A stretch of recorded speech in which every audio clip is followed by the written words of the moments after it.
பல தமிழர்கள் வந்து டொரண்டோவில் சாப்பாடு இல்லாமல் எல்லாம் இருக்கிறோம், தெருவழியே இருக்கிறோம். பார்க்க கவலையாக இருக்கும். ஆனால் அவையில் தமிழாக்களோட தங்களை தொடர்புபடுத்த விரும்ப மாட்டோம். ஏன்னா குடும்பங்களுக்கு தெரிஞ்சிடும், ஒளித்திருப்பினம், வீடுகளில் எதுவும் பிரச்சனையாண்டு. இன்றைக்கு என் நண்பர் சொன்னார், தான் 3 நாள் வெளியில் வீட்டில் சமைக்கிறேன், கோயில் சாப்பாடு சாப்பிட்றேன்னு சொல்லி. அப்போ நான் அதை எப்படின்னு பார்ப்போம்னு போய் பார்த்தேன். இன்றைக்கு இப்போ இந்த மார்க்கம் ரோட்டில் இருக்கிற சீரடி சாய்பாபாவில் நல்ல சாப்பாடெல்லாம் வாங்கிட்டு வந்ததாக சொன்னார். இப்போ நான் உள்ளுக்குள்ளே அவரை பக்கத்தில் போயிட்டு அவர் என்ன கொண்டு வர்றாருன்னு சொல்லி உங்களுக்கெல்லாம் காட்ட போகிறேன்னு பாருங்க. இப்படி யாராவது சாப்பாடு இல்லாமல் அல்லது வாழ்கிறதுக்கு சிக்கலாக இருந்தால் அவளுக்கு அனுப்புங்க. ஏனென்றால் இந்த சாப்பாடுன்றது வந்து உயிர் வாழ்கிறதுக்கு ஒரு அத்தியாவசியமானது. அதில் வந்து பேதம் மதம் அப்படி அதெல்லாம் பார்க்க வேண்டியதில்லை.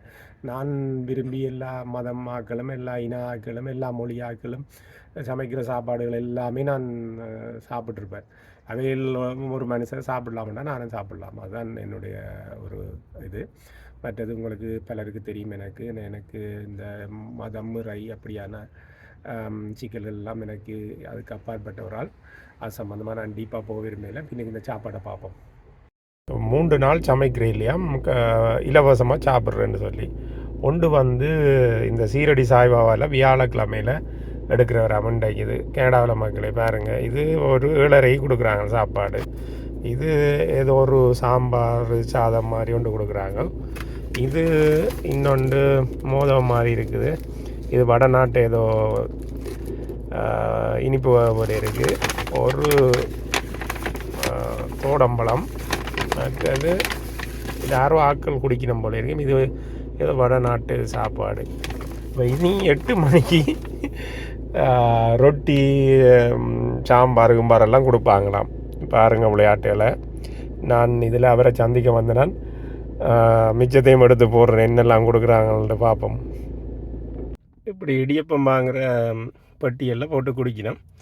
ஆக்கள் 2-3 டன்னெல்லாம் வாங்கிட்டு போயினோம். கூடுதலாக வடநாட்டு மக்கள்லாம் இருக்கணும் போல இருக்குது, தமிழாக்களும் இருக்கணும்.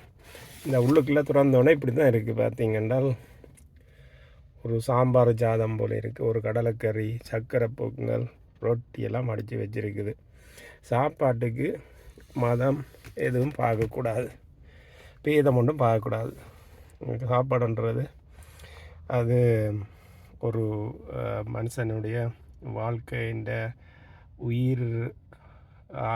உயிர் வாழ்கிற காலத்தை தீர்மானிக்கிற ஒரு சக்தியை கொடுக்குற ஒரு விஷயம். பார்த்தீங்கன்னா நல்ல விஷயம். நண்பருக்கு வாழ்த்துக்கள்.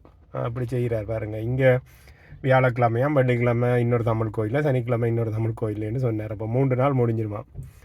அப்போ உடம்பும் ஆரோக்கியமாக இருக்கும். மரக்கறி சாப்பாடு தானே நல்லது.